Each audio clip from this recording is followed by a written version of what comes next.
केंद्र सरकार ने 18 साल से ज्यादा उम्र वालों को फ्री वैक्सीन लगाने का ऐलान किया है। प्रधानमंत्री नरेंद्र मोदी ने राष्ट्र के नाम संदेश में सरकार के इस फैसले की घोषणा की थी। 21 जून से 18 प्लस के सभी नागरिकों को फ्री वैक्सीन दी जाएगी। इसे देखते हुए स्वास्थ्य मंत्रालय ने वैक्सीनेशन प्रोग्राम की नई गाइडलाइन जारी की है। ये गाइडलाइन 21 जून से लागू हो जाएगी। आज की रिपोर्ट केंद्र की नई वैक्सीन पॉलिसी पर। नमस्ते, मेरा नाम आदित्य है और आप देख रहे हैं अनकट। सुप्रीम कोर्ट ने बीते हफ्ते केंद्र की वैक्सीन पॉलिसी को लेकर फटकार लगाया था। दरअसल मई के महीने से जब से 18 प्लस वालों को वैक्सीनेशन अभियान में शामिल किया गया, तभी से वैक्सीनेशन बेपटरी हो गया था।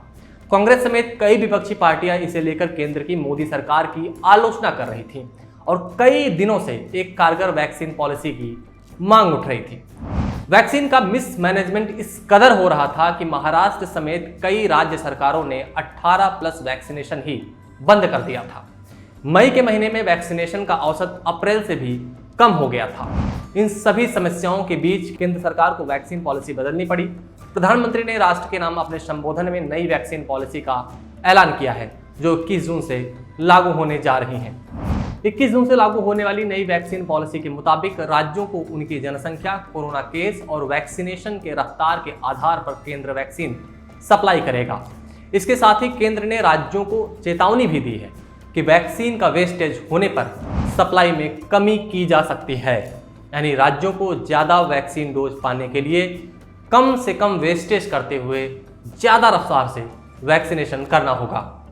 18 प्लस के सभी लोगों को फ्री मिलेगी वैक्सीन 21 जून से। अगर आप सरकारी वैक्सीनेशन सेंटर में वैक्सीन लगवा रहे हैं तो आपको वैक्सीन के लिए कोई कीमत नहीं चुकानी होगी। हालांकि प्राइवेट अस्पतालों में वैक्सीन के लिए आपको पैसे देने होंगे।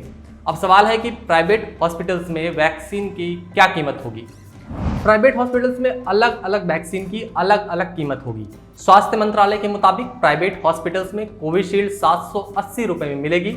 देश में फिलहाल दी जा रही तीनों वैक्सीन में सबसे कम कीमत की यही वैक्सीन है। इसके अलावा कोवैक्सीन के लिए 1410 रुपये, स्पुतनिक वी के लिए आपको 1145 रुपये चुकाने होंगे। ये वैक्सीन की एक डोज की कीमत है। साथ ही प्राइवेट हॉस्पिटल आपसे सर्विस चार्ज के रूप में 150 रुपये तक ले सकते हैं।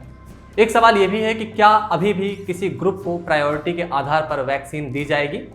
केंद्र सरकार ने 18 से ज्यादा उम्र के लोगों में वैक्सीन की प्रायोरिटी तय करने का जिम्मा राज्यों पर छोड़ दिया है, लेकिन कुछ लोगों के लिए केंद्र ने प्रायोरिटी तय की है। कौन है ये लोग? इस लिस्ट में हेल्थ केयर वर्कर्स को टॉप पर रखा गया है। इसके बाद 45 साल से ज्यादा उम्र के लोग और फिर उन लोगों को प्राथमिकता देनी होगी जिनका दूसरा डोज बाकी है। जाहिर है इसके बाद ही 18 साल से ज्यादा के उम्र के लोगों का नंबर आएगा। वैक्सीन के अपॉइंटमेंट लेने के तरीके में भी कुछ बदलाव नहीं आया है। कोविन पोर्टल में भी कोई बदलाव नहीं किया गया है। हालांकि सरकार ने गाइडलाइन में कहा है कि हर वैक्सीनेशन सेंटर पर ऑन स्पॉट रजिस्ट्रेशन की सुविधा भी दी जाएगी। यानी आप कोविन पोर्टल पर रजिस्ट्रेशन करे बिना भी वैक्सीनेशन के लिए जाएंगे तो वैक्सीनेशन सेंटर पर ही आपका रजिस्ट्रेशन कर दिया जाएगा। अब अंत में नई वैक्सीन पॉलिसी के कुछ की हाइलाइट्स। केंद्र सरकार राज्यों को पहले ही बता देगी कि उन्हें कितने डोज मिलने वाले हैं। इस आंकड़े के आधार पर राज्य अपनी तैयारी कर सकेंगे। हर जिले और वैक्सीनेशन सेंटर को अपने पास उपलब्ध डोज की जानकारी को सार्वजनिक करना होगा ताकि लोगों को दिक्कत ना हो। इसके साथ ही आर्थिक तौर पर कमजोर तबके के लिए सरकार ने ई वाउचर की व्यवस्था की है। इन ई वाउचर के जरिए गरीबों को प्राइवेट अस्पतालों में भी फ्री वैक्सीन लगाई जा सकेगी। ये नॉन ट्रांसफरेबल होगा, यानी वाउचर का इस्तेमाल सिर्फ वही व्यक्ति कर पाएगा जिसके नाम पर वह इशू किया गया है। ग्रामीण इलाकों में वैक्सीनेशन को रफ्तार देने के लिए सरकार छोटे कस्बों और दूरदराज के इलाकों में स्थित प्राइवेट हॉस्पिटल्स में वैक्सीन सप्लाई बढ़ाने में मदद करेगी। ऐसे हॉस्पिटल में वैक्सीन की डिमांड की जानकारी राज्यों से ली जाएगी। लोक कल्याण की भावना को बढ़ावा देने के लिए सरकार ने अपील की है कि जो लोग आर्थिक तौर पर सक्षम हैं उन्हें प्राइवेट हॉस्पिटल में पैसे देकर वैक्सीन लगवानी चाहिए। बाकी आप लोग तो जानते ही हैं कि देश में 16 जनवरी से वैक्सीनेशन की शुरुआत हुई। तब हेल्थ केयर वर्कर्स को प्रायोरिटी के आधार पर सबसे पहले वैक्सीन लगाई गई। इस दौरान केंद्र सरकार ने ही सभी वैक्सीन को खरीदा और राज्यों को मुफ्त में सप्लाई किया। राज्यों में वैक्सीन की कमी की शिकायतों और सुझावों के आधार पर केंद्र सरकार ने 1 मई को वैक्सीनेशन गाइडलाइन में बदलाव किया।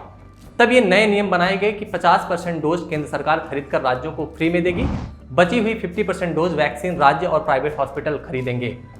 लेकिन इस पॉलिसी में भी ढेरों कमियां थी, जिस पर सुप्रीम कोर्ट भी सख्त हुआ। विपक्षी पार्टियों और एक्सपर्ट्स ने केंद्र की मोदी सरकार की आलोचना की, जिसके बाद सरकार ये नई वैक्सीन पॉलिसी लेकर आई, जिसके बारे में आपने जाना।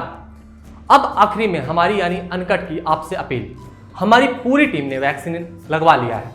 हम लोग अब कोरोना से सुरक्षित हैं। वैक्सीन का किसी तरह का कोई साइड इफेक्ट नहीं है। भारत में अब तक करोड़ों लोगों ने वैक्सीनेशन करवा लिया है, इसलिए भ्रम के चक्कर में ना पड़े। नजदीकी सेंटर पर वैक्सीनेशन करवाएं और देश को हर्ड इम्यूनिटी देने में मदद करें। शुक्रिया, आप देख रहे थे अनकट।